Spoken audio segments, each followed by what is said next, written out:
I've been a forester for nearly 2 decades, and nothing about the woods has ever made me uneasy. Not until recently. It all started a few weeks back when I set up a series of motion sensor cameras deep within the heart of the forest. The area had been strangely quiet.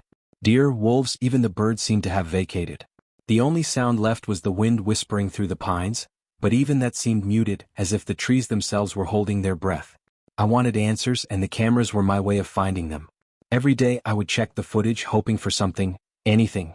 But the cameras recorded nothing. Day after day the tapes showed stillness, the woods frozen in place. It felt unnatural. I couldn't shake the sense that something was lurking just out of view, something the cameras couldn't catch. My gut told me there was more to this silence, something waiting in the shadows. Then one night everything changed. I had been restless, sleep eluding me as it often does these days. The stillness of the forest weighed heavily on my mind. Around midnight I decided to check the cameras remotely, the glow of my monitor casting an eerie light in my cabin. At first it was the same, trees motionless. But then a flicker of movement in one of the frames caught my eye. It was subtle, like a shadow shifting between the trunks. I leaned in, heart pounding. The movement was deliberate, almost predatory. My first thought was a poacher or some lost hiker, but there was something wrong with how it moved. Too smooth. Too silent. As I fast-forwarded through the footage, I realized that whatever it was, it had been there every night. A dark figure, almost invisible, slipping through the forest just outside the camera's range, as if it knew exactly how to avoid detection. That night I stayed up until dawn watching the footage over and over. The figure never got closer, never showed itself fully. But it was there, always on the edge of the frame, as if taunting me.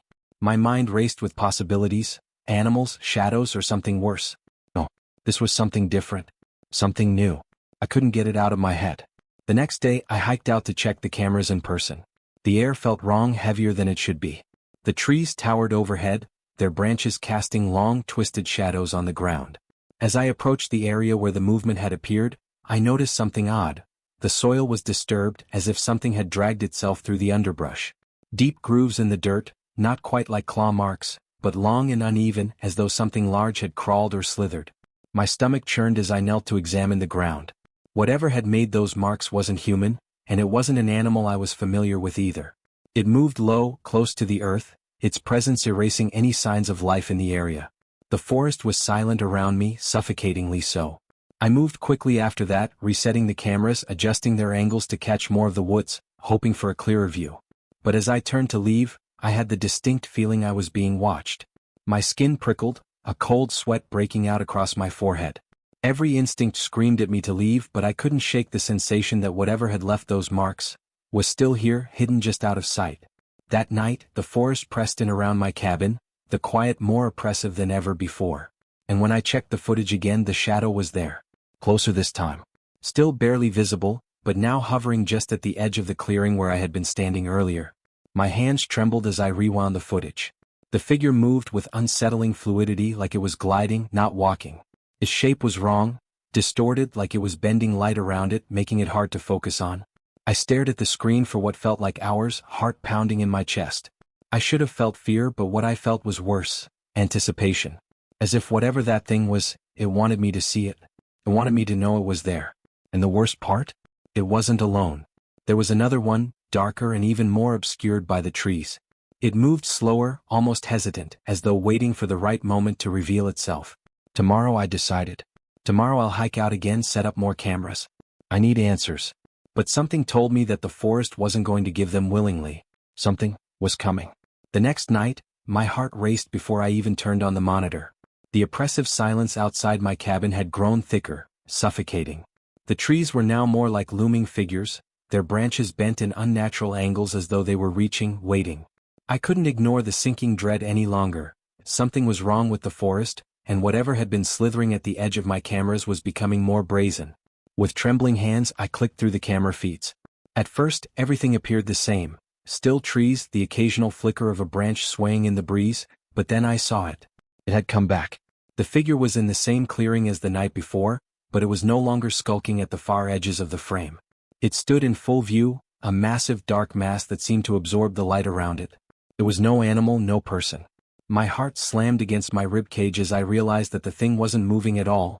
It was just standing there, motionless, like it had been waiting for me to see it clearly. And then it started to move. But it wasn't walking. It shifted as if its body were made of smoke, lagging in place like a video buffer struggling to catch up. Its limbs seemed disjointed, stretching out unnaturally long, dragging behind it. The way it moved, smooth and yet jerky like a shadow under strobe lights, made my stomach turn. My breath caught in my throat as I leaned closer to the screen. The thing turned its head. It was looking directly at the camera. I froze. Every instinct screamed for me to turn off the monitor, to run, but my body refused to obey. The figure remained still, its gaze, or whatever passed for its gaze, locked onto the lens as if it knew I was watching. My vision blurred with panic, but I could see it more clearly now. It had no face, no eyes, just a dark mass where its head should be, its edges shimmering like heat waves rising from asphalt. The longer I stared, the more the air seemed to thicken, my chest tightening as if an invisible hand was closing around my lungs. I couldn't breathe. My pulse thundered in my ears as I watched the shadowy figure drift closer to the camera, its slow, dragging movements growing more deliberate, more purposeful. Each step it took brought it closer to the camera, and closer to me. I tried to tell myself it was just a trick of the light, a malfunction, but deep down I knew better. This wasn't some camera glitch. It was real. And it was getting closer. Suddenly, without warning, it stopped moving. The figure froze, standing perfectly still a few feet from the camera. I could barely make out its shape, but there was no mistaking it now. The thing was looking right at me. My breath hitched as the hairs on the back of my neck stood on end. My mouth went dry, fear clenching my throat like a vice. I couldn't tear my eyes from the screen. The figure's form began to shift again, but this time it didn't lag or glitch. It moved smoothly, unnervingly so, like a predator sizing up its prey. It reached out a long dark arm. No, not an arm. A shadow, but not a normal one. This one seemed to stretch unnaturally, lagging behind the rest of its body like a phantom limb. And then it happened. The figure took a step closer. Then another. And another. It was now mere inches from the camera. My pulse hammered in my ears as I stared in frozen terror, unable to look away. I should have run. I should have turned off the feed and barricaded myself inside the cabin. But I didn't. The figure leaned closer to the lens. I could almost feel it, like a presence reaching through the screen, brushing against my skin. My heart was in my throat, pounding so hard I thought it would burst. The thing's shadow seemed to ripple, distorting the view as it stretched toward me. And then, it moved. One moment it was at the camera, the next it was gone. The camera feed cut to static. I blinked in confusion, my mind struggling to catch up. But before I could react, I heard something. A sound outside my cabin. A rustle. Then silence. I whipped my head toward the window, my entire body locking up in fear. My mind screamed at me to stay inside, to not even look, but I couldn't help it. I crept over to the door, the floorboards creaking beneath me. Slowly I peeked through the curtain. Nothing. But the quiet was different now, heavier, closer. The shadows outside seemed to crawl, twisting and shifting in the dim light from the cabin. I swallowed hard, every muscle in my body tensing as I strained to listen for any sign of movement. Suddenly there was a loud thud on the roof. I jumped, my heart slamming against my chest as I stumbled back from the window.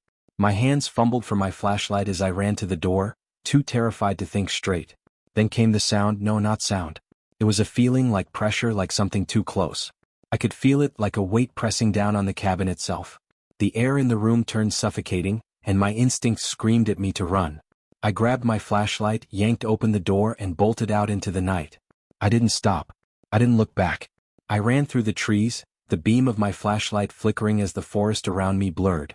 The sound of my heartbeat was deafening, each step feeling heavier than the last. I wasn't alone. I could feel it, hear it. Something was behind me, matching my every move with eerie silence. And then I heard it, a rustling, a distortion like wind being sucked out of the world. My foot caught on something and I went tumbling forward. When I hit the ground, I scrambled to my feet, desperate to keep moving. But it was too late. The shadow was there. It moved in front of me, blocking my path. My flashlight flickered, the beam struggling to cut through the darkness. The figure was massive now, towering over me, its shape twisting and undulating like smoke caught in a whirlwind. It didn't have a face, but I knew it was watching me. My body went cold as the shadow reached out, its lagging, distorted arms stretching toward me, and before I could even scream, it was on me. I felt nothing, no impact, no pain, just an overwhelming coldness as the world blurred around me. The last thing I remember before the darkness took me was the feeling of being lifted, carried like a weightless rag doll, my limbs limp and unresponsive. My vision faded to black, the sound of my heartbeat slowing to a distant echo. When they found me, I was already gone. The search party, a group of foresters, had come after I failed to report back the next morning. They retraced my steps through the woods, following the trail of disturbed earth until they found my cameras. One still blinking, recording. What they saw on the footage chilled them to their core. There was no struggle, no fight. Just me running through the trees, my flashlight casting wild shadows.